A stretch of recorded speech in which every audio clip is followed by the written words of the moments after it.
Bonjour, bienvenue en cette veillée devant le cadavre de cette équipe d'Arsenal que nous avons tant aimé, que nous avons tant supporté cette saison à travers les moments difficiles, à travers les moments d'espoir.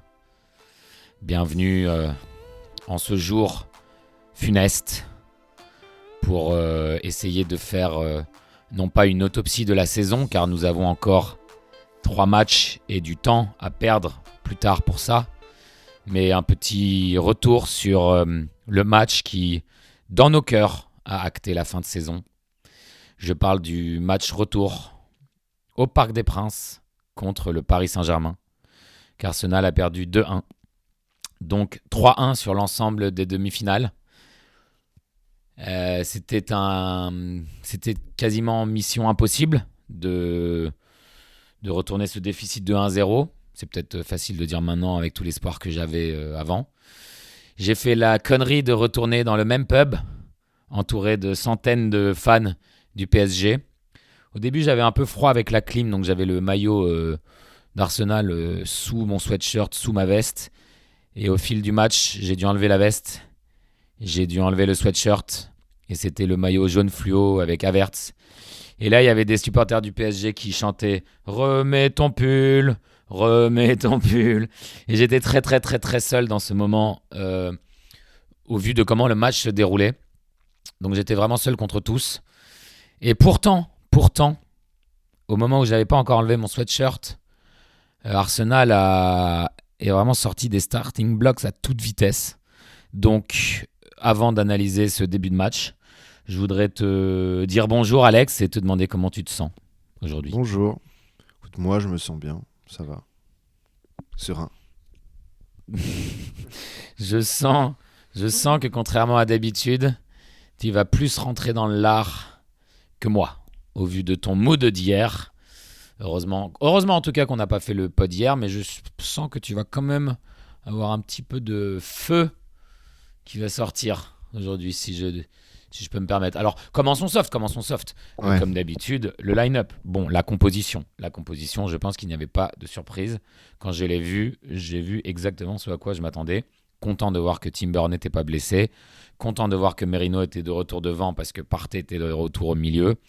Martinelli à gauche, je pense qu'on s'y attendait complètement. Moi, j'aurais bien aimé un Trossard, mais Martinelli, voilà, c'était vraiment ce à quoi je m'attendais. Et le reste était normal. Donc, bon, t'as rien à redire sur ça, j'imagine. Non, le line-up, avec ce qu'on a, c'est ce à quoi on s'attendait. Hein.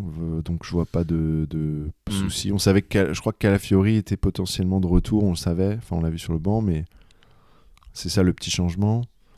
Mais ouais, donc la défense habituelle avec Lewis Kelly, Kiwior, Saliba, Timber qui est revenu, ça c'était cool, parce qu'on n'était pas sûr qu'il soit là.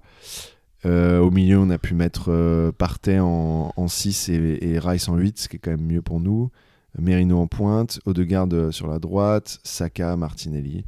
Ouais, entre Trossard et Martinelli, c'est vrai qu'il y avait peut-être un choix, mais ça faisait sens de mettre Martinelli parce qu'il a sa vitesse, sa percussion. Donc voilà, on va en parler. D'ailleurs, je trouve qu'il a fait un très bon début, Martinelli. Ouais. Il a fait 10 bonnes minutes et après il a dit c'est bon, je suis en vacances. Ça commence. Mais il a fait 10 bonnes minutes. Ouais, il a fait 10 excellentes minutes même. Ouais, il a même débordé Hakimi sur le bord avant de se faire rattraper. Ça, c'était après, il faut mentionner la tête de Rice qui est passée à peu près 20 cm du poteau. En fait, il y a eu vraiment un bon début d'Arsenal quand même. C'était vraiment exactement ce qu'on voulait voir. C'est ça.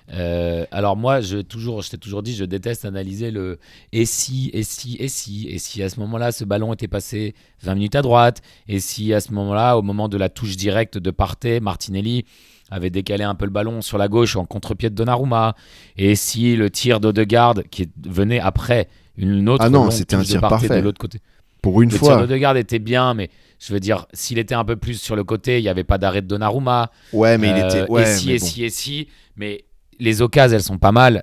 Mais il faut dire qu'en face, il y a un gardien qui est encore meilleur, je pense. Ouais, mais c'est vrai que, voilà, on peut le dire, on a fait, pour moi, les 10-15 premières minutes de notre part, elles étaient excellentes, quoi. On les a rendus nerveux, ils étaient nerveux. qui sont pas trop eu le temps de rentrer dans le match. Je pense que c'était la stratégie d'Arteta, hein, et c'était super bien fait. C'est-à-dire, je pense on a pressé comme des dingues. On était dans leur moitié de terrain à chaque fois. Ils n'arrivaient pas à sortir, ils s'embrouillaient, ils faisaient des longues balles à chaque fois pour sortir, et où ils s'embrouillaient, et on récupérait le ballon, on re-attaquait. C'était un tout petit peu brouillon de notre part, c'était pas hyper précis, mais c'était pas non plus trop brouillon, c'était un peu, dès qu'on pouvait tirer, on tirait. Et ça nous manquait, et ça j'ai bien aimé.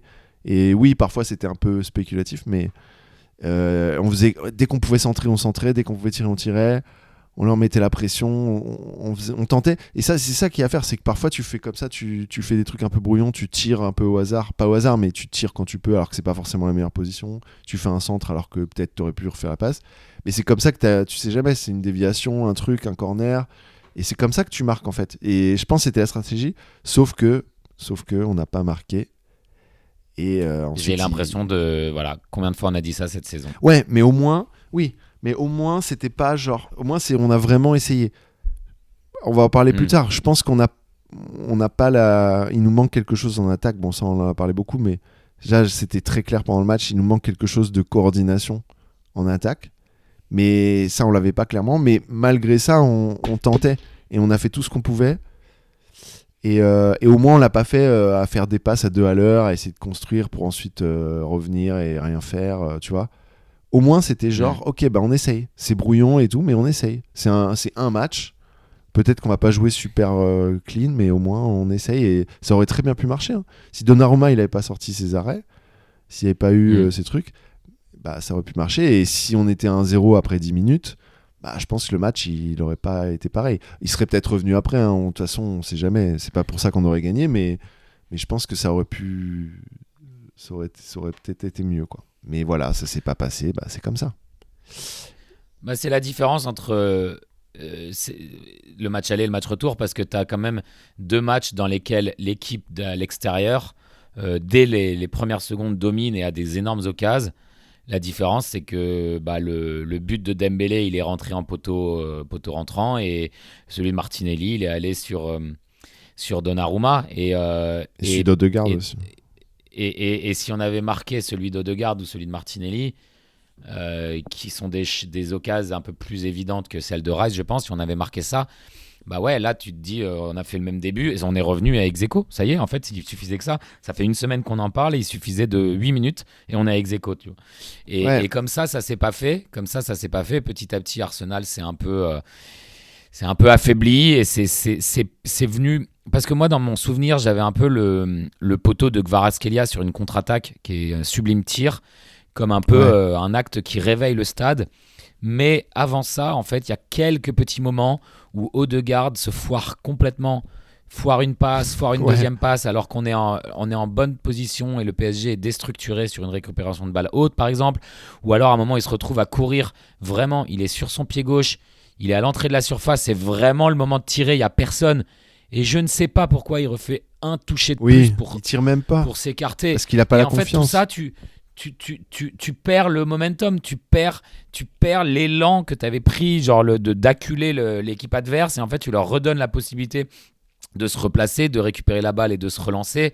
Et ensuite, du coup, d'avoir un poteau de Kvaratskhelia, ensuite d'avoir une contre-attaque, Barcola-Doué, où Doué tire sur Raya, et tu commences à perdre un peu la confiance, et petit à petit, ensuite un excellent but de Ruiz. Alors sur un autre replay, tu vois qu'il touche Saliba, mais là, quand tu as dominé sans marquer, et que tu te prends un but qui est certes avec déviation, mais qui est une sorte de coup de poing dans le ventre, contrôle frappe, et tu le prends comme un soufflet dans la gueule. C'est ça, coup de poing dans le ventre, ça te coupe le souffle et c'est dur de repartir. Et là, en plus d'avoir réveillé le stade, ça a tué Arsenal. Ouais, parce qu'en fait, avant, ils ont eu. Parce qu'on peut dire, mince, oui, on n'a pas capitalisé. Et ils ont eu ils ont eu quand même pas mal d'opportunités. Il y a eu Barcola à un moment qui fait un crochet pour éliminer, je sais plus qui c'est, Saliba ou Kivior. Heureusement. Non, mais ça, c'est après le but, ça. C'est après le but, ça? C'est le gros tacle de Rice. Bah, c'est après le but parce que Rice il fait une sorte de tacle où t'as l'impression qu'il est genre, déjà Ouais, j'ai mais- déjà fait une connerie sur le but.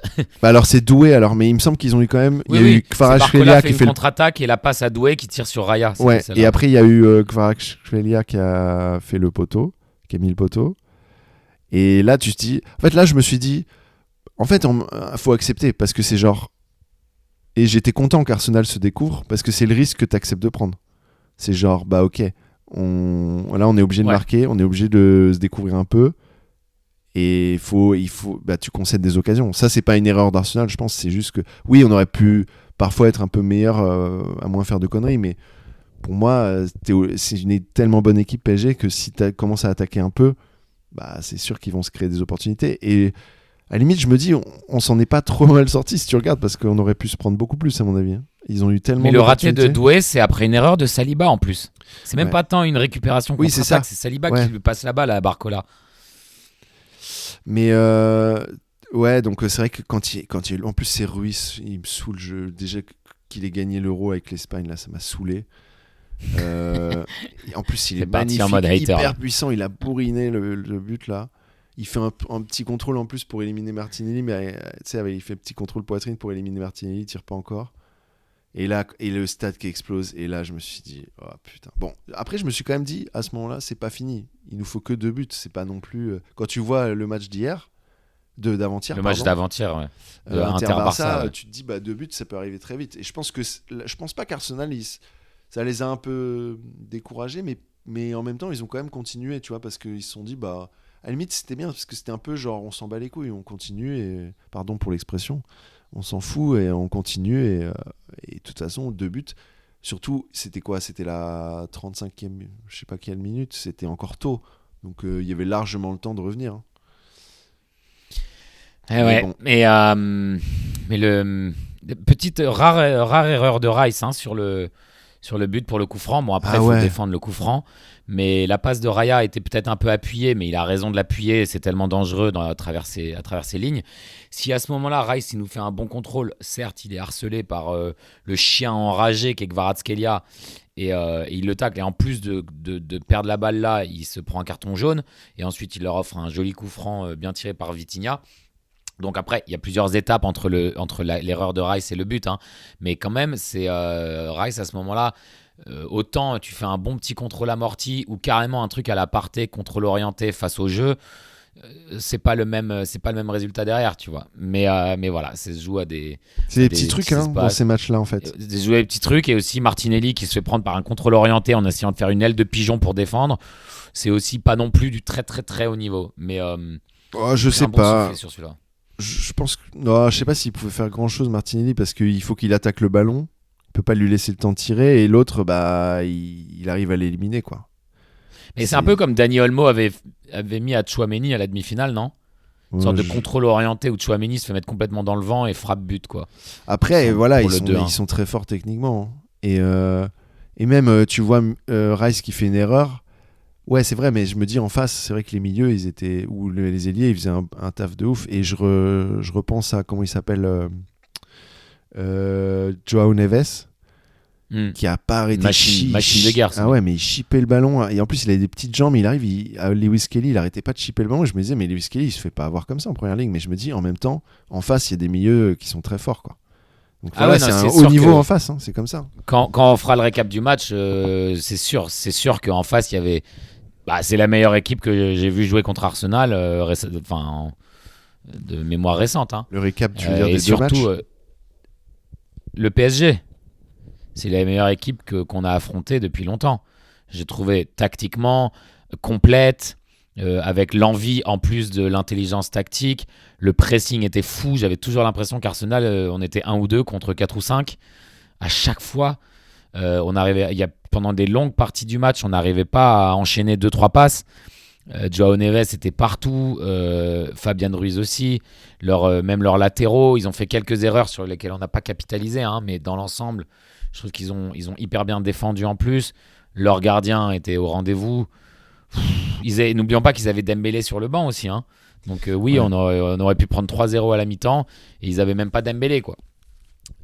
Donc voilà. Bon, mais là, on les a bien pressés aussi, hein, je trouve. Moi, je trouve qu'on les a bien pressés. Hein. Je veux dire, notre pressing, il était bon. C'est juste qu'on était exposé, c'est tout. Mais après, et on arrivait à garder le ballon quand même pas mal. Je crois qu'on a eu plus de possession qu'eux à la fin, un peu plus. Mais pour moi, je veux dire, ils pressaient très bien eux, mais nous aussi. Mais nous notre problème clair, c'était pas ça. C'était autre chose. Bah, le problème, il est un peu de finition, un peu de créativité. Bon, voyons la suite, parce que la suite, quand même, oui, en deuxième mi-temps, on a un peu dominé, on avait plusieurs corners, on était sur une bonne lancée, je trouve. Il y a eu un excellent tir enroulé de Saka avec encore un arrêt incroyable de Donnarumma. Et tout ça, il y avait on avait un moment, on avait de l'élan, mais il n'y avait pas non plus... c'était pas vraiment Arsenal doit marquer 2 buts, c'était pas la même domination que dans les 10-15 premières minutes du match. Et en plus là, ce qui nous a vraiment, je pense, stoppé dans notre élan, c'est le péno. Et surtout le péno, il y a eu mais les montagnes russes que j'ai eues. Mais... Là c'était vraiment très très drôle à ce moment-là. Ah ouais, dans le moi pub. c'était trop drôle. Je sais pas si... Pardon, vas-y. Comme tous les fans d'Arsenal ont cru que c'était... Ouais, et ça. tous les commentateurs anglais ont cru que c'était péno pour Arsenal. Ça c'était ouf. Parce que moi j'étais il regarde un péno. C'est le truc l'action d'avant là, je sais pas quoi. Et là je vois que c'était Saka, la main de Lewis Kelly. Je me suis dit. Et en Non, plus tu vois le ralenti, t'es là, oh putain. Mais dis-toi, j'étais au milieu de fans du PSG. C'était tellement drôle. Et là, quand il y a eu le tac de Saka, relance, tac sur Saka, relance. Et moi, je faisais chier tout le monde. Je faisais, avec les doigts, je faisais le carré et je gueulais VAR, tu vois. Et après, ça a continué le match et tout. Et d'un coup, je vois l'arbitre qui fait le symbole VAR avec sa main. Qui va voir. Du coup, je suis en train, qui va voir l'écran. Mais oui, et je suis en train de gueuler dans le pub. C'est péno pour Arsenal. De toute façon, vous le savez, s'il est envoyé après autant de temps, après 1 minute 30, s'il est envoyé à l'écran, c'est sûr que c'est parce qu'il y a un péno évident, c'est sûr. Et là, nous, on n'avait pas les commentaires. On n'avait même pas les commentaires français, tu vois. On n'avait rien, on n'entendait rien dans le pub. Tellement il y avait du bruit. Et là, à ce moment-là, vraiment, apparaît l'arrêt sur image de la main de MLS, de Mads Kelly. Et mes yeux écarquillés. Tout le monde qui se tourne vers moi en mode stop. Tout à coup, tout le bar s'est immobilisé. Et j'étais genre, oh non. Oh non. Ah ouais, c'était affreux. Les montagnes russes. C'était affreux en fait, ce truc. Si t'inclus ensuite derrière l'arrêt de Raya et ensuite un peu pas longtemps après le but de Hakimi, mais vraiment j'avais quand même un peu perdu espoir à ce moment-là du match. Mais quand même, genre mes émotions, c'est vraiment genre bas haut à ce moment-là. Bah moi, comment dire, disons que mon internet avait des soucis, donc. Tu sais que c'est un peu pour ça que je suis allé au pub. Même ouais si j'avais peur d'être avec tous les fans du PSG, je me suis dit je vais être en direct, il n'y aura pas à réfléchir à ça. Et... Bah moi je l'ai pas vu vraiment bien parce que mon internet Théo, mon internet foirait un peu et donc j'ai pas vraiment pu voir le but. J'ai pas pu voir l'arrêt en fait. Je voyais Vitinha qui avançait. Et après, j'ai remis et je vois. Comme il a avancé pendant 10 minutes, tu as vraiment le temps de freeze ton écran. Ouais. Et donc, non, mais en fait, ce que je trouvais con aussi, c'est que. Bon, déjà, il y a ce truc horrible de la. Tu crois que c'est pour nous, la VAR. Et après, tu réalises que, en fait, non, c'est pour PSG. Et en plus, tu vois le ralenti, tu dis, bon, bah, c'est bon. Et en plus, c'est un péno, mais ultra soft. Certes, dans les règles salées, mais quand même, encaisser ça, c'est quand même. Oui, après, dur, quoi. Non, pour moi, c'est un péno, mais c'est pas de chance, quoi. C'est genre Lewis Kelly, il peut rien faire, mais après, c'est les règles, tu vois. Ça, j'accepte. Si ça avait été pour nous le péno, on aurait été content. Enfin, on n'aurait pas dit c'est des. Enfin, tu vois, on peut pas dire c'est pas mérité, machin. C'est genre, oui, c'est comme ça, c'est un péno. C'est con, mais c'est comme ça. Mais par contre, ce que je trouve con, c'est que moi, j'ai pas trop vu l'arrêt, donc j'ai pas vraiment eu le temps de dire ouais, génial. Et c'est genre, 5 minutes plus tard, on se prend un but. En plus, un but à la con. Genre, ils ont eu tellement d'opportunités plus franches de joueurs 10 fois meilleurs. Et c'est qui ? C'est Hakimi, l'arrière droit, qui te fout le finish de sa vie, quoi. Ça me saule, quoi. 5 minutes après. Non, mais surtout, ça vient de rien. Mais il y a Kvaratskhelia qui est sur la gauche. Ils sont tous en train de défendre, il n'y a rien. Il sait pas quoi faire et il fait une sorte de passe un peu foireuse en tombant. Tout va à 2 à l'heure. Partey, t'as l'impression qu'il fait une sorte de danse contemporaine pour essayer de ne pas toucher le ballon. Donc ça finit dans les pieds de Hakimi. Beau finish par contre, c'est vraiment au ras du poteau. Mais quand il sort ça, Hakimi, quand il a sorti un finish comme ça, quoi. Il choisit aujourd'hui. Non, mais Hakimi, il en met des buts. Buts. Mais bon, comment il se retrouve là sur la gauche c'est vraiment. On avait tellement de défenseurs. Là, pour le coup, c'est pas du niveau d'Arsenal d'encaisser ça défensivement. On a connu mieux défensivement. Je pense que. en fait, je pense qu'on n'était pas mentalement. Il y avait plusieurs soucis, notamment que on était un peu perdu, et aussi parce que moi je trouve que ça c'était bien. Hein. On apportait beaucoup de folie à ce match. On courait un peu comme des fous et on faisait un peu entre guillemets n'importe quoi dans le sens où on était moins safe que d'habitude. Mais je pense que ça joue. Après, les joueurs, ils défendent, mais ils sont pas, tu vois, dans leur tête, ça va un peu à 100 à l'heure, donc ils sont pas super, ils ont du mal à être focus sur ça, tu vois. Et puis c'est pour ça, quoi. Et puis voilà, t'es dans un stade, il y a plein de supporters. Tu viens de concéder un péno, enfin, tu vois, eux aussi, leurs émotions, elles avaient été up and down. Il y a eu le truc de VAR, donc c'est ça. Je pense ils étaient pas super concentrés, quoi. Ouais, surtout que j'ajouterais à ça que là, tout d'un coup, on s'est mis en mode allez, on attaque et on s'expose, truc qu'on n'a absolument jamais fait cette année. Donc il y a aussi un manque de savoir-faire dans ce genre de situation, c'est-à-dire qu'on l'a jamais fait. Donc là, tout d'un coup, on devait appliquer une tactique qu'on n'avait pas pratiqué tout ce temps-là, Oui, voilà. qu'on aurait aimé clairement voir plus souvent, mais ces joueurs n'étaient pas faits pour ça. Donc tout d'un coup, une fois qu'ils étaient déstructurés en attaque, ils ne savaient pas comment gérer avec les contre-attaques rapides du PSG. Et c'est en effet, pour moi, c'est clairement le manque de pratique de cette tactique aventureuse. Ouais, Ouais, je suis d'accord. bon. Parce que, si je peux juste faire une remarque là-dessus, c'est qu'en fait, c'est ça. On n'est pas habitué. On est tellement habitué à être safe depuis la saison dernière, à être prudent dans notre construction et tout. Et on n'a pas ce truc de un peu genre créer du chaos, quoi. Et si tu regardes les plus grands entraîneurs, ils ont un peu. Et surtout profiter du chaos. Mais c'est un pari aussi. Parce que c'est risqué de faire ça, tu vois. Mais si tu regardes les plus grands entraîneurs de Première Ligue ou d'autres, ils ont un peu ce truc du joueur, en fait. Du mec qui fait un pari risqué et il réussit. Et c'est très risqué, mais c'est ça aussi qui fait que c'est des génies. Tu regardes Ferguson, il y a des moments à Manchester United où il te foutait 4 attaquants sur le terrain et il essayait de gagner le match à la fin. Tu regardes Wenger, il faisait aussi des trucs comme ça, des trucs fous. Parfois, ça se retournait contre lui. Tu regardes Klopp avec Liverpool, c'était ça. C'était parfois, ils attaquaient comme des dingues. Ça se retournait aussi parfois contre eux, mais en fait, il crée du chaos de ouf et ça foutait la pression à l'adversaire. Et ça, c'est vrai que comme on n'a pas l'habitude de le faire, quand tu as des joueurs qui ont l'habitude de ça, ils savent gérer ces situations. Mais comme nous, on n'a pas l'habitude, voilà, on avait du mal à gérer, quoi. Bah ouais. Mais par contre, on a marqué juste après. Là, tout le bol qu'on n'a pas eu pendant les matchs aller-retour, il s'est concentré. Là, on a eu l'inverse. Il y a eu une faute. C'est pas une faute, hein, mais je veux dire une faute voulue par Marquinhos, qui clairement essaye même d'attraper la balle en tombant et il se rate. Donc déjà, il y a main. Sauf qu'il y a avantage, donc Trossard en profite. C'est après un long ballon de Kivior, intéressant à noter. Et Trossard en profite, fait un centre qui va directement sur Pacho. Et Pacho fait une sorte d'assist talonnade magnifique qui tombe sur Saka, Lucas Hernandez. Et avec le petit bordel que ça crée, Saka se retrouve avec le ballon, voilà, but ouvert. Donc là, on a eu pas mal de bol sur l'enchaînement des événements. Je pense qu'à l'aller, il y a eu un moment similaire où Saka avait taclé sans aucune faute Nuno Mendes, sauf que cette fois-là, la faute avait été sifflée injustement.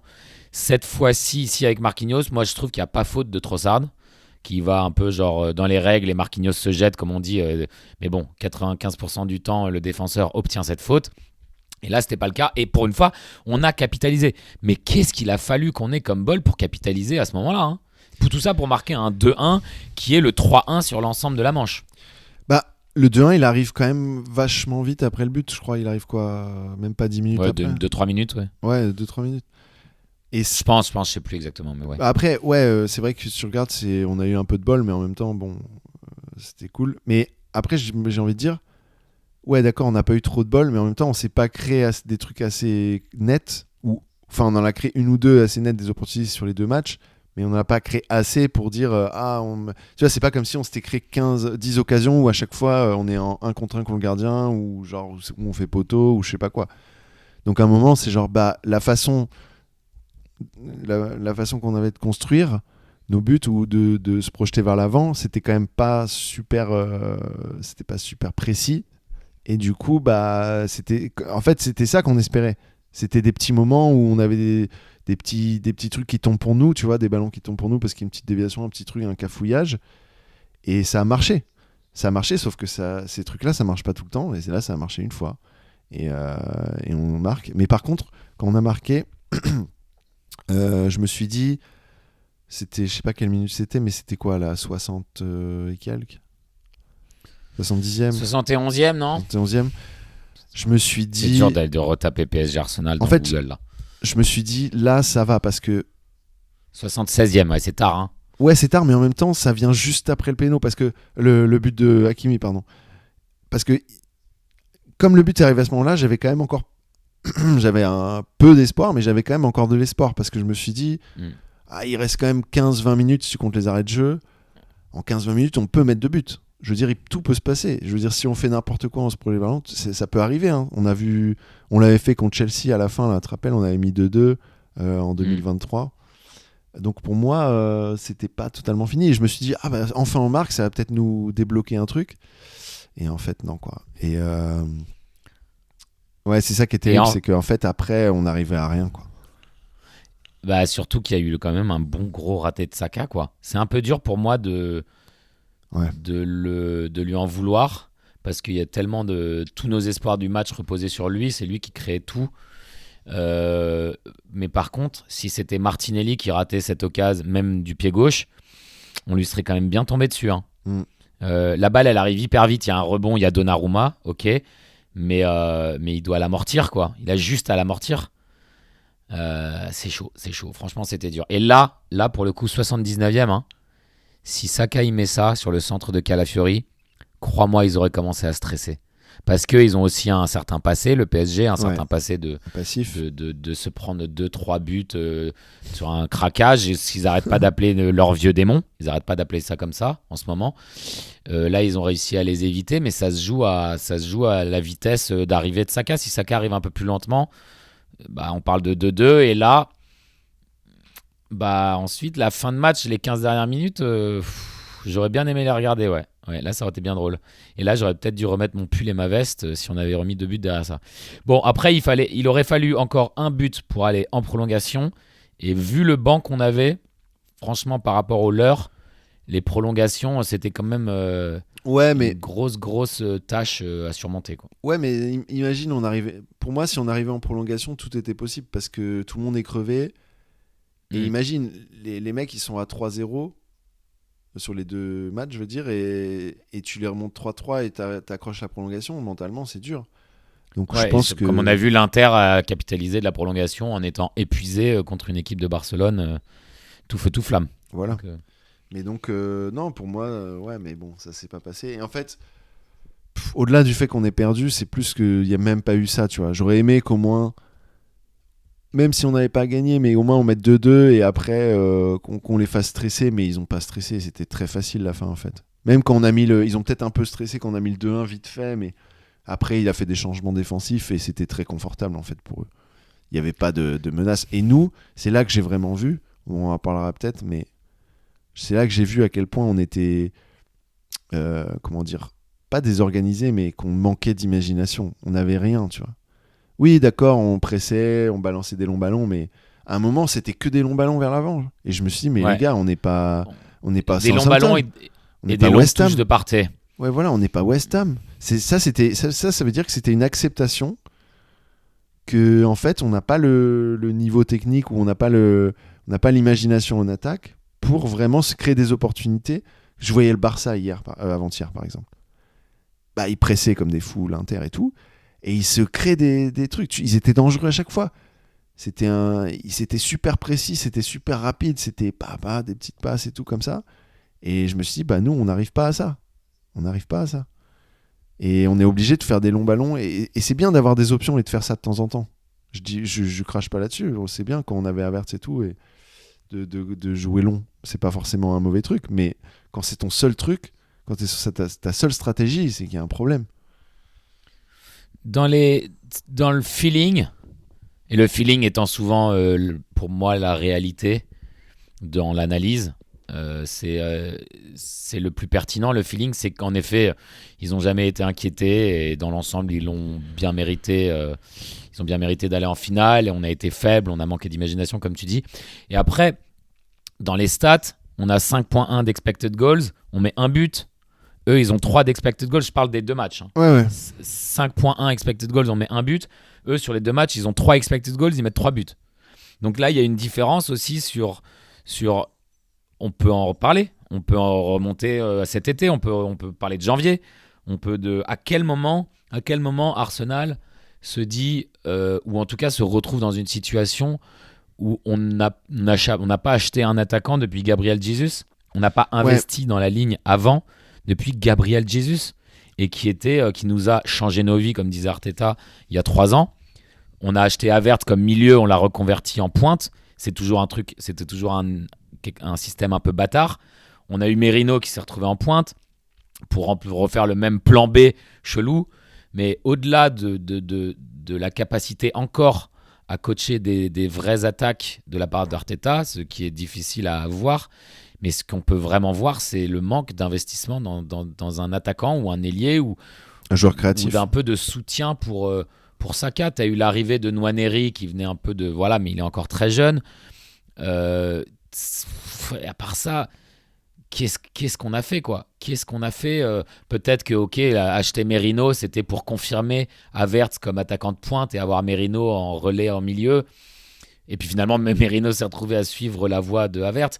Mais je trouve ça un peu scandaleux de passer par toutes ces étapes, déjà avant même de parler de janvier, où se retrouver sans investir dans la ligne d'attaque. Et en plus, tu arrives en janvier, quand tu as déjà Gabriel Jesus qui est blessé pour la saison avant la fin du mercato, et que Havertz a été surjoué, et qu'à ce moment-là, tu te dis pas, bah vas-y, je mets 15 millions de plus que ce que j'avais prévu, et je chope Watkins. Je sais pas, est-ce que tu peux pas choper n'importe quel attaquant ? Oui. Quel attaquant. Watkins, je pense pas qu'on l'aurait eu de toute façon. Je pense pas qu'ils nous l'auraient vendu à Aston Villa. Ils allaient pas vendre un rival, surtout Watkins. Mais je sais pas si t'avais fini. Ouais, c'est juste genre on va toujours revenir à la même chose, mais quand on a 5.1 d'expected goals et qu'on a qu'un but, on sait qu'on a eu des occasions, c'est hyper frustrant. Et je pourrais analyser que ce match en disant leur gardien était dingue, mais sauf que ce que je vois, c'est des problèmes qui se répètent et dont on a tellement parlé que j'en peux plus. Bah moi, ce que je dirais là-dessus, c'est que ouais, t'as les stats. Donc t'as les expected goals, on avait 5 et 3, et ils ont mis 3, on a mis 1. Mais après, t'as aussi ce que te disent tes yeux. Et moi, mes yeux, ils m'ont dit qu'ils avaient des opportunités plus franches et qu'ils méritaient beaucoup plus si tu regardes les opportunités qu'ils ont eues. Pour moi, c'était même pas tellement un manque de finition, parce que pour moi, on n'a pas eu des opportunités si franches, tu vois. D'accord, le tir d'Odegaard là au début, c'était quand même vachement bien placé. Le tir de Saka, c'était un bel arrêt. Mais c'est un peu des trucs qu'on se crée, qui sont un peu venus, hop, elle a rien à voir, tu vois. Saka, il s'est créé ça tout seul, mais c'était pas bien travaillé, quoi. Tu penses pas que Martinelli doit faire mieux sur la longue touche de Partey au début que ouais, de l'amortir oui. Pour la foutre sur Donnarumma? Mais je pense qu'il a pas trop eu le temps de voir ce qui se passait, hein. Ça allait vite quand même. Ouais, mais bon. Mais boum, oui, quoi. après pourquoi t'amortis? Boum. Après, c'est la différence aussi entre des joueurs qui sont cliniques et des joueurs. Ouais, bah oui. Mais si je peux dire un truc, c'est que si tu regardes le PSG, alors ils ont eu beaucoup d'opportunités, ils auraient pu mettre plus, mais tu regardes les buts qu'ils ont mis, c'est Dembélé. Bon, d'accord, il a mis, je sais pas combien, 40 buts, 30 buts cette saison. Donc d'accord, lui il marque et c'est clinique, mais par contre c'est précis. Par contre, tu regardes Fabien Ruiz, est-ce qu'il marque beaucoup? Je sais pas. C'est pas un joueur offensif. C'est son premier but en l'histoire de la Champions League. Son premier but. Et tu regardes Hakimi, ok, il met des buts de temps en temps, mais c'est quand même un défenseur à la base. C'est pas un joueur créatif. Enfin, il est un peu créatif, mais c'est pas un joueur offensif. Donc, est-ce que le problème il est 100% que là? Parce que tu regardes l'équivalent. Partey, bon, Rice il nous a sorti des buts avant, mais Partey, il a rien fait là. Tu vois, les buts ça doit venir aussi de tout le monde. C'est la qualité c'est un truc de aussi. Bah, les joueurs ils ont trouvé leur meilleur niveau à ce moment-là, tu vois, et nos joueurs ils l'ont pas trouvé, tu vois. Et pourtant, je pense Partey il peut marquer de loin. Rice il peut marquer de loin. Odegaard normalement il peut marquer aussi. Et ces jours-là, ils n'ont pas marqué. Nos arrières, Timber, il marque pas, tu vois. Enfin, tu vois, c'est ça le truc aussi, c'est que il y a eu un truc où ils se sont réveillés à ce moment-là. Et après, bon, je sais pas si on va parler de ça maintenant, mais oui, c'est vrai qu'on n'a pas eu de chance avec les blessures et tout. Mais c'est vrai qu'on a foiré notre recrutement cet été, quoi.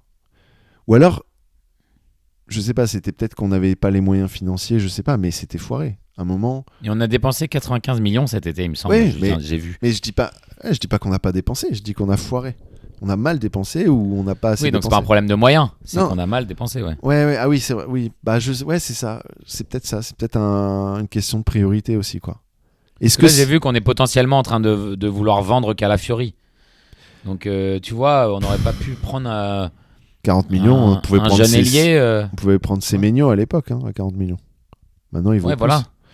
Non, mais c'est peut-être ça. C'est peut-être qu'Arteta, il s'est dit non, offensivement, j'ai tout ce qu'il me faut. J'ai pas besoin de plus. En fait, il a fait un pari. Comme l'année dernière, on a explosé les records de l'histoire de l'ère Emirates. On a marqué le plus de buts. Il s'est dit il a pris le pari que ça allait se refaire de la même chose, qu'on allait remarquer plein de buts avec des différents joueurs, que les buts allaient être répartis un peu par-ci par-là. Et en fait, il en a payé le prix. Ça a foiré. Ouais, c'est peut-être une question de priorité. Mais si tu te souviens, l'année dernière, malgré le nombre de buts, il y a pas mal de fois où on se disait déjà est-ce qu'il nous faudrait pas un attaquant ou un joueur créatif ? Bien sûr. On se le disait déjà, même malgré tous les buts qu'on a mis. Parce qu'il y a certains matchs. Parce que Havertz n'est pas un attaquant. Pour moi, Gabriel Jesus est meilleur sur l'aile. Enfin, oui, tu vois. Mais ce qui nous manquait, c'était pas grand-chose à l'époque. Mais c'était un petit plus qui, dans les matchs où on n'arrivait pas à marquer, on n'arrivait pas à bien jouer forcément, comme les matchs contre Aston Villa ou Bayern, ce petit plus qui t'ajoute un petit truc de folie, de chaos, de créativité. C'est peut-être ça qui nous manquait, on se disait. Et là, malheureusement, il nous manque beaucoup plus, à mon avis. Donc, je sais pas si tu voulais parler des performances. J'allais aborder les performances. En fait, j'en ai marre. J'ai l'impression qu'on a vécu un peu le même match que contre le Bayern l'année dernière, en plus. Non. C'est vraiment. Non. Tu sais, quand même, c'est-à-dire que genre, on avait absolument besoin d'un but pour aller en prolongation et on trouvait pas. Mais d'un peu de la même manière. Enfin, je sais pas. À la fin, on manquait d'idées.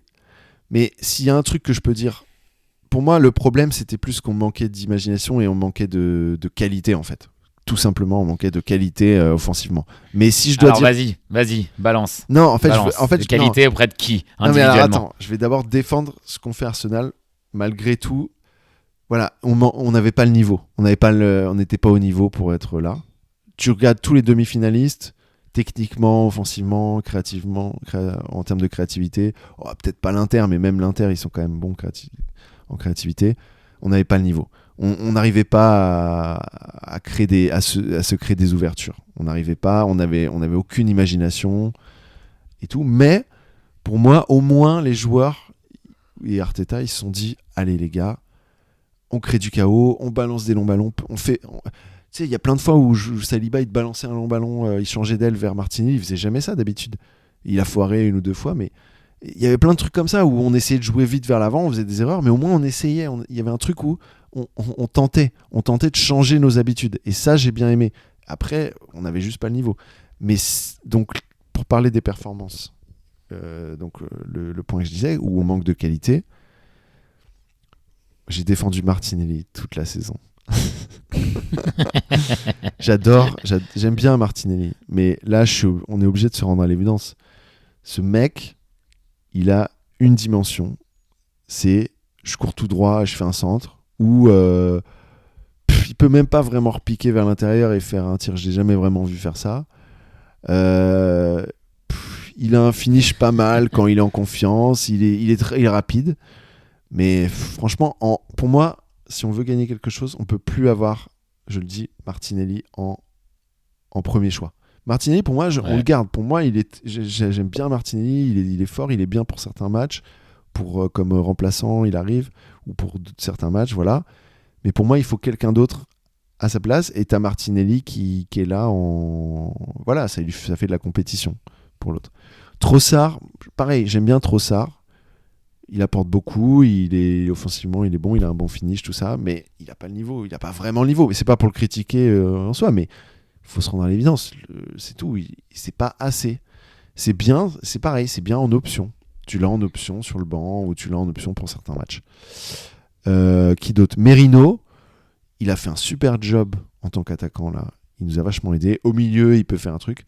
Pareil, Merino, je vois pas vraiment ce qu'il apporte à part ça, quoi. Je te dis, il a fait un truc incroyable. De ce qu'il a fait de mettre des buts et tout, de jouer en attaque, c'est super. Mais c'est pas un attaquant. Et au milieu de terrain, il n'a pas apporté grand-chose non plus. Pour moi, on le garde, ok, mais pareil, ça fait il remplit les effectifs. C'est bien comme option dans ta squad. Hein. C'est bien comme second choix quand tu veux le mettre à certains matchs. Voilà. Et le dernier, parce que tous les autres joueurs, pour moi, c'est bon, on garde. Tu vois. Tous les autres joueurs qui ont joué ce soir, la défense, le milieu, enfin le milieu, pas tout le milieu, mais Saka, bien sûr. Voilà. Mais il y a un autre joueur, et là, c'est Odegaard. Et ça me fait la peine de dire ça parce que j'adore ce joueur et il a fait énormément et il est capable de beaucoup.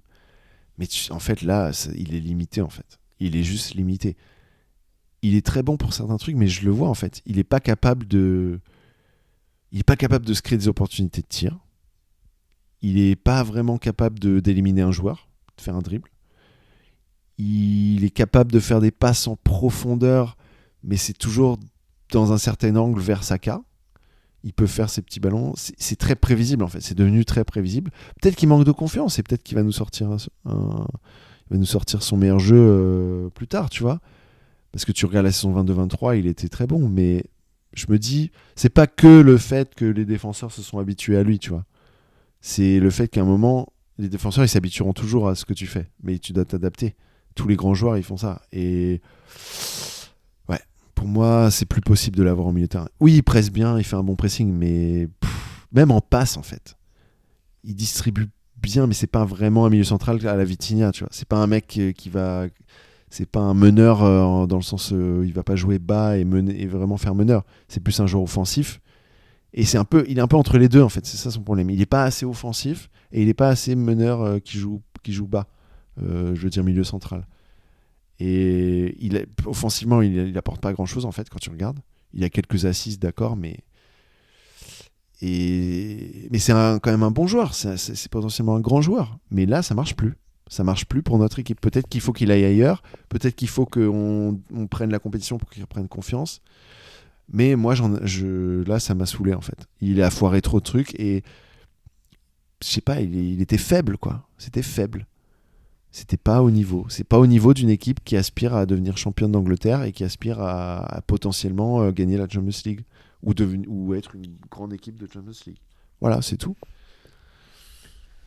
Mais Odegaard, le problème, c'est que c'est aussi, il faut voir plein de facteurs différents. C'est que pour moi, Odegaard, il est capable de beaucoup plus que ça. Et il est capable d'être au niveau, pour moi, de champion et de victoire en Champions League.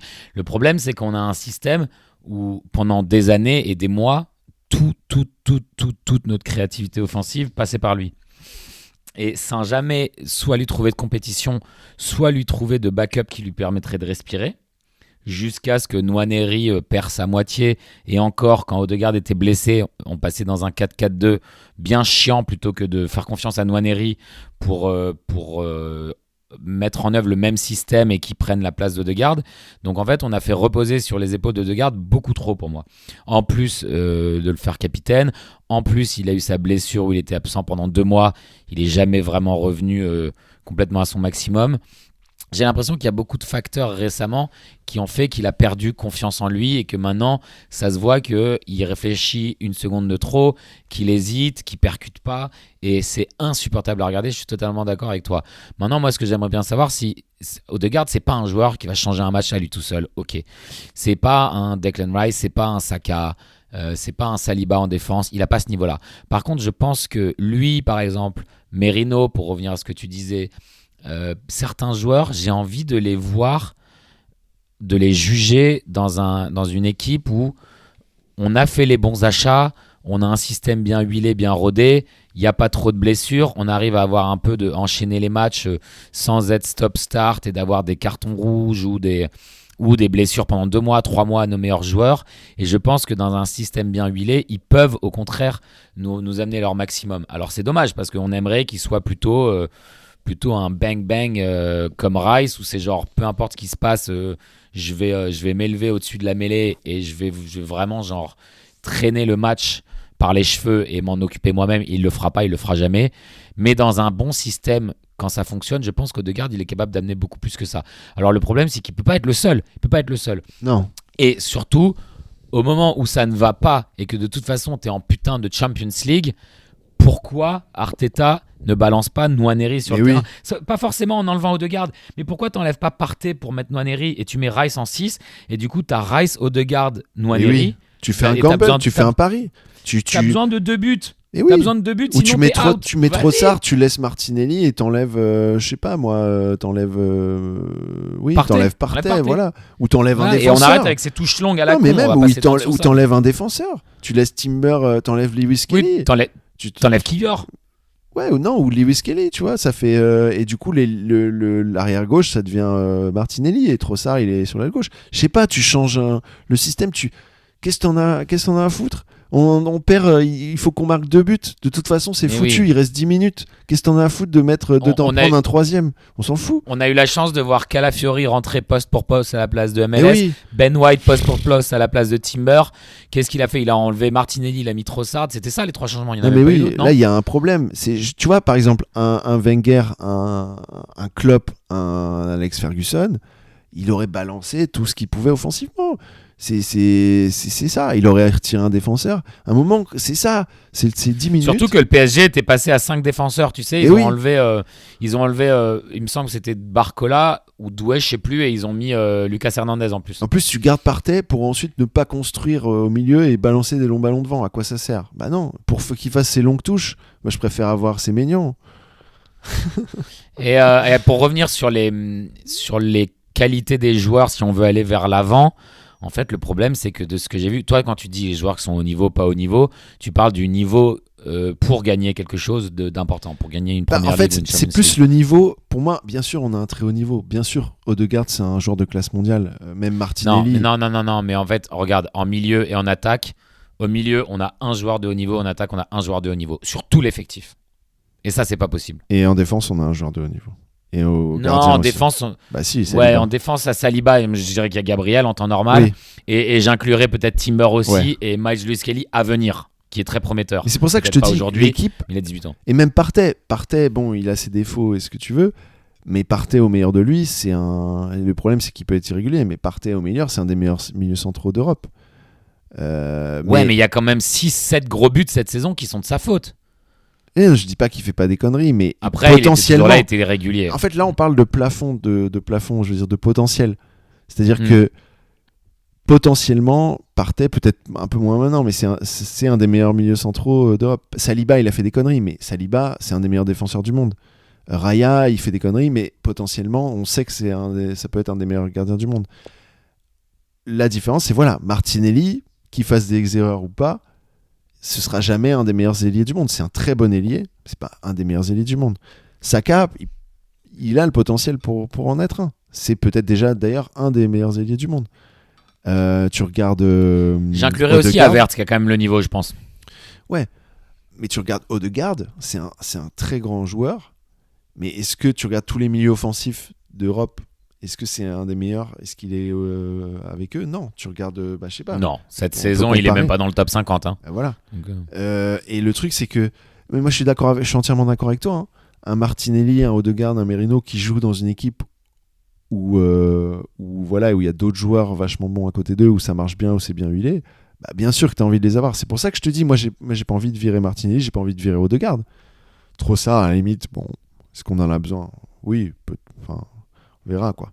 Mais c'est plus genre on les garde, mais il faut pas que ce soit notre option numéro 1. C'est pas le joueur numéro 1 à son poste. À un moment, c'est ça. Moi, tu vois, c'est ce que je te dis. Si on avait pu acheter Olysée, maintenant c'est impossible, mais j'aurais été trop content de voir Olysée en compétition de garde, par exemple, tu vois. Ou par exemple, bien sûr. ou si on achète Eze. Tu vois, je l'ai dit plusieurs fois, mais pour moi, Eze, ce serait parfait. Ce serait très bien. Ou je sais pas, il y a d'autres joueurs, mais sur l'aile un Séménian ou un Nico Williams ou je sais pas qui à la place de Martinelli et tu gardes Martinelli et t'as ces deux joueurs-là, c'est quand même autre chose. Et en attaque, un Benjamin Sesko et t'as Havertz et comme ça en plus ça te permet d'avoir Havertz qui joue à la place dans le rôle haut de garde plus ou moins, enfin tu vois t'as plein d'options. Mais là c'est vrai que là comme on est c'est trop prévisible et faut de toute façon n'importe quelle équipe faut rafraîchir un moment. Tu peux pas garder la même attaque ou la même équipe identique 3 années de suite, c'est pas possible. Tu rafraîchis. Ferguson il le faisait tout le temps. Il changeait ses joueurs régulièrement, même quand il jouait bien. Il achetait toujours une option pour changer. Je sais pas si tu te rappelles quand il avait. C'est pas pour encenser Ferguson, hein, je l'aime pas, mais il faut dire que c'était un grand entraîneur. Tu te rappelles l'année où ils ont gagné le titre avec Ronaldo, là, qui a mis plein de buts avec Manchester United. T'avais Rooney et Tevez, c'était un des meilleurs duos en attaque de tous les temps, en première ligue. Qu'est-ce qu'il fait ? Il achète Berbatov pour faire la compétition à Tevez. Et Tevez, après la saison d'après, il jouait presque plus. Parce que Berbatov comme était quand ouf. on a marqué, je sais pas, plus de 90 buts la saison dernière et on n'a pas investi dans l'attaquant qu'il fallait alors que tout le monde le savait. Faut pas investir au moment où tu sens que ça va faiblir. Faut investir au moment où t'es fort. Et surtout au moment où t'es passé tout proche du titre. C'est ça. Parce que c'est ça qui recrée de la compétition. Et tu vois, si ton joueur il commence à baisser de niveau, bah t'en as un autre à la place. Mais pour moi, ouais. Donc là, écoute, on fera le bilan de la saison à la fin. Après tous les... On aura le temps. On aura le temps. En tout cas, là, ce qui est bien, c'est qu'on a à peu près le pire match possible que tu puisses jouer à venir dimanche. En puisqu'on va à Anfield. En plus, on va devoir faire une haie d'honneur et les applaudir. C'est vraiment... Non, mais là, par contre, j'aimerais bien voir, pour la fin de saison, un peu peut-être d'expérimentation, je sais pas. J'ai l'impression que c'est quand même genre assez garanti notre place en Champions League.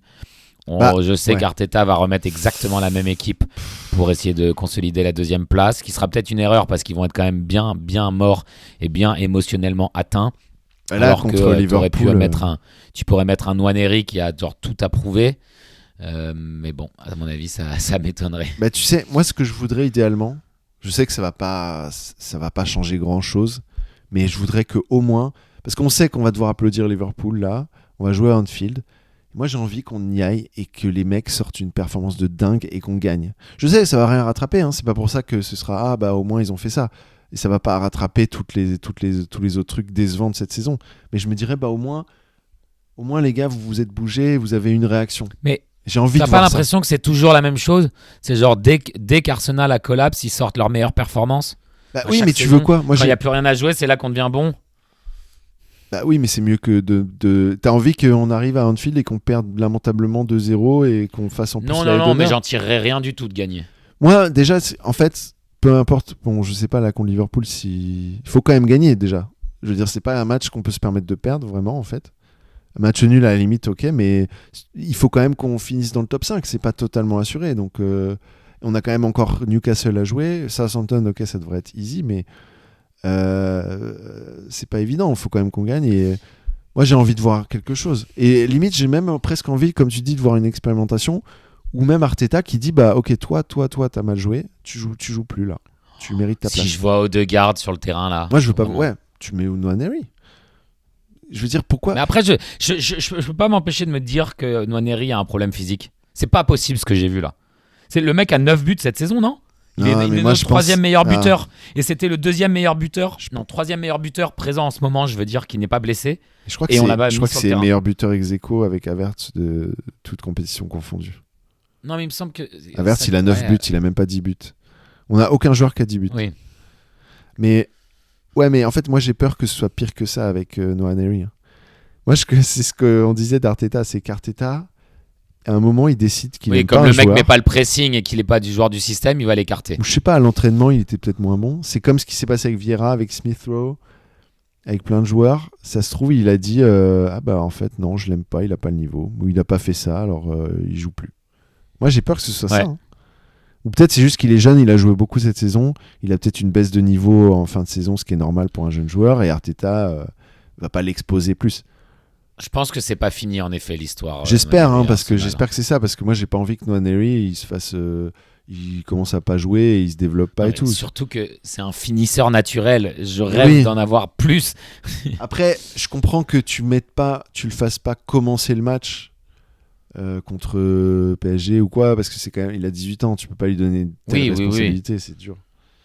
Mais fais-le entrer à la 79e. Ouais. Mais bon. Et surtout quand tu vois que les 3 derniers matchs de Ligue, il est rentré à la 89e. C'est quoi ça ? C'est quoi ?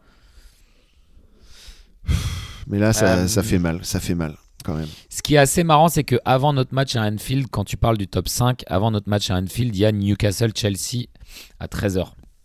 Et nous, on joue à 17h30 dimanche. Ah, mais c'est bien ça. C'est-à-dire qu'ils vont perdre des points. Ça peut être pas mal dans le... Alors après, rappelle-toi, hein, bon, c'est plus pour consolider la 2e place que pour le top 5 que ce match nous intéresse. Parce que, en fait, Newcastle et Chelsea sont déjà dans le top 5. Donc nous, ce qu'on veut pas, c'est surtout que Nottingham Forest ou Aston Villa nous rattrapent. Nottingham Forest joue contre Leicester City à la maison, donc à mon avis ils risquent de gagner leur match. Et Aston Villa ils jouent à l'extérieur à Bournemouth, donc ça j'ai un peu d'espoir. Putain, bon. on en est à regarder si on va se qualifier pour le top 5 quoi. C'est triste. Non mais moi je regarde pas trop, enfin je suis à peu près sûr qu'on est qualifié. Oui moi aussi. Disons que ça fait mal ce match parce que c'est pas tellement, je trouve qu'on a quand même sorti quelque chose. Pour moi, on a, en termes d'attitude... Tu veux dire contre le PSG ? Contre le PSG, il y avait l'attitude, il y avait la fight, il y avait les duels, tout ça. Ça, c'était là. Pour moi, ça, c'était là. Mais il n'y avait pas la qualité.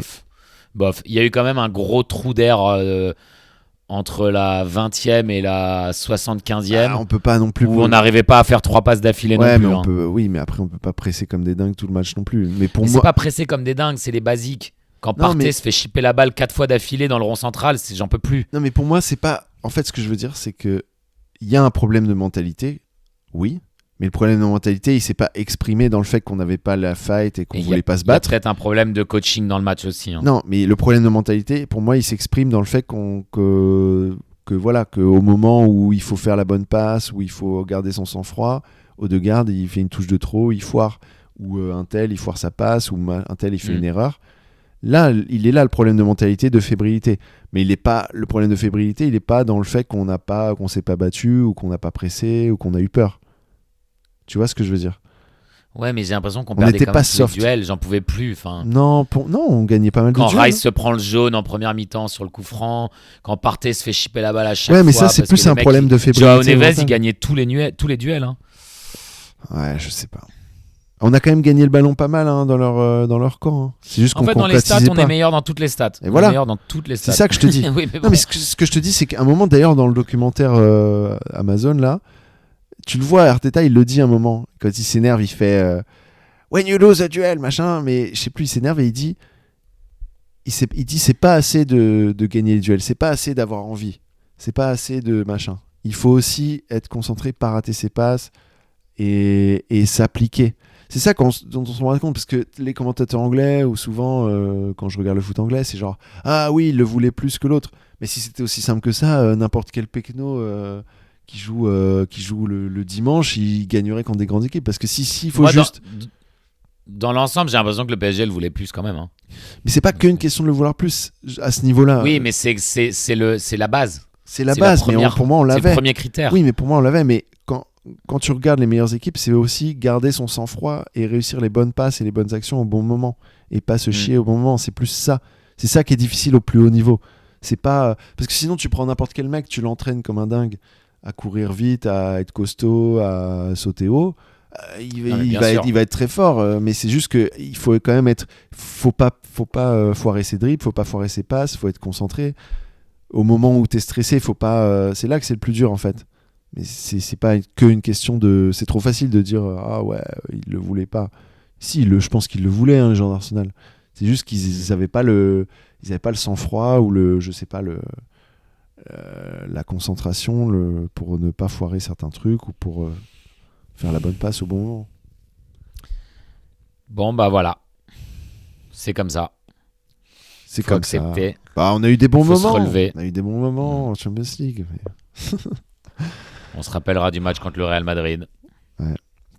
Est-ce que si tu devais classer, parce qu'on a eu 3 demi-finales dans notre histoire Arsenal. On a eu celle contre Villarreal qu'on a gagnée quand on était en finale en 2006. Quand Lehmann a arrêté un penalty. Quand Lehmann a arrêté un penalty.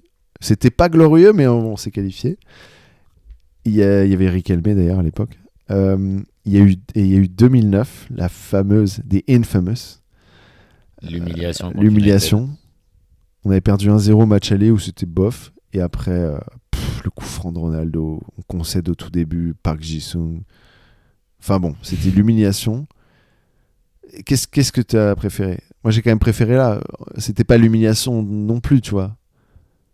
Pour moi, c'était pas une humiliation. C'est juste on était moins bon, c'est tout. Mais c'était pas. Manchester United, c'est juste à l'époque, il y avait aucune chance, tu vois. C'était triste, quoi. Non, mais en plus, là, j'ai conscience qu'on a perdu contre une excellente équipe, vraiment. Genre. Oui, c'est ça. Et surtout qui est en montée en puissance au fil de l'année. Donc tu vois, quand nous on est plutôt en baisse, ouais. Eux ils ont. En fait, c'est la meilleure équipe d'Europe de 2025. Tu regardes, on les avait battus. Ils ont fini quoi ? Ils ont fini 14e dans le classement de la Champions League. Et bah, ils ont décidé 15e. de se motiver quand il fallait, tu vois. Mais on a fini 3e. On les avait battus facilement, hein, si tu te rappelles, en oui, novembre, parce qu'ils étaient octobre. encore en train de cherchaient roder leur système après le départ d'Mbappé. Puis ils n'avaient pas Dembélé, ils n'avaient pas Kvaratskhelia, ça fait quand même une petite différence. Ouais. Bravo Dembélé. Bravo Paris. Bravo Paris. On est content que ce soit un Français qui soit en finale. Allez. Enfin, il est français ou Qatari ? Ils sont français ou Qatari ? C'est un PSG avec beaucoup de jeunes talents français. Oui, c'est un PSG qui est plus. Moi, je préfère ce PSG, je dois dire. Même si là, ils m'ont un peu saoulé à des moments. Là, Kvaratskhelia à faire le mec dur.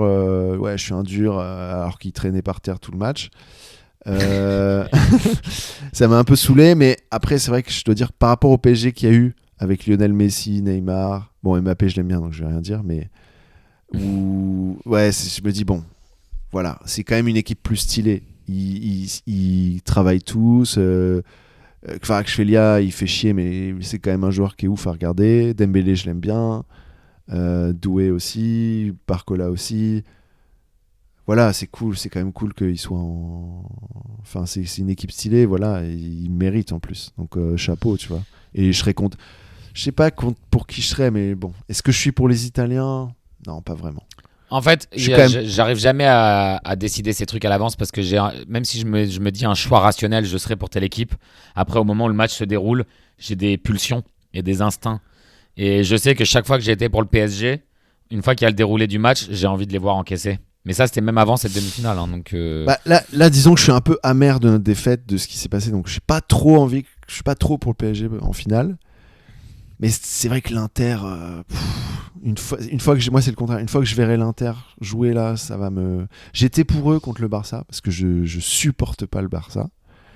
Mais là, je pense. Et qui tu penses va gagner ? C'est dur à dire. En fait, c'est dur parce que l'Inter, ils auraient très bien pu perdre contre le Barça. Hein. Ils auraient vraiment pu perdre. Mais ils arrivent toujours à trouver un truc et ils sont pas incroyables si tu regardes l'Inter. Je veux dire, ils sont bons défensivement, ils sont bons en contre-attaque. Ils sont tellement explosifs. Ils sont explosifs, mais c'est un peu ça me rappelle l'époque de Mourinho où c'est un peu t'as peut-être un ou deux joueurs créatifs vite fait, mais t'as surtout des joueurs, t'as les arrières, genre Dumfries et tout, qui sont genre super endurants, super rapides. Et ils sont un peu bourrins, quoi. C'est un peu, ils ont pas une construction dingue, ils défendent. Et ils arrivent toujours, c'est à l'italienne un peu. On défend bien, on s'en sort avec des buts un peu, pas forcément, soit en contre-attaque, soit pas bien construits. Alors que le PSG, c'est beaucoup plus. Même si le PSG, physiquement, ils sont forts aussi, hein, mais c'est beaucoup plus, il y a beaucoup plus de flair, quoi. Donc, si on aime le foot, on sera pour le PSG. Mais si on aime pas le foot, on est pour l'Inter. mais en fait, quand t'aimes vraiment le foot, il y a quelque chose de beau aussi dans ce système-là. Après, c'est le clash. Béton, bang, bang, hargneux. Oui, après, moi j'aime bien aussi. Hein. Mais c'est un peu comme en boxe, à l'époque de Mohamed Ali et tout ça. C'est un peu le clash des styles différents, tu vois. C'est un peu le clash de l'équipe un peu cool, un peu flair, et l'autre un peu plus dur, un peu plus solide. En tout cas, moi je pense que l'Inter va gagner. Ouais, c'est pas impossible. Bon allez, j'ai trop souffert là, je veux oublier ce match. Ouais, allez, oublions. Allez, Adios. la semaine prochaine. Arsenal. Allez. Et on aura toujours... Et si ça peut te consoler, Théo, oublie pas que t'as un maillot jaune de Nicolas Pepe qui t'attend dans ton placard. Je vais aller le ressortir. Allez, ciao. Ciao.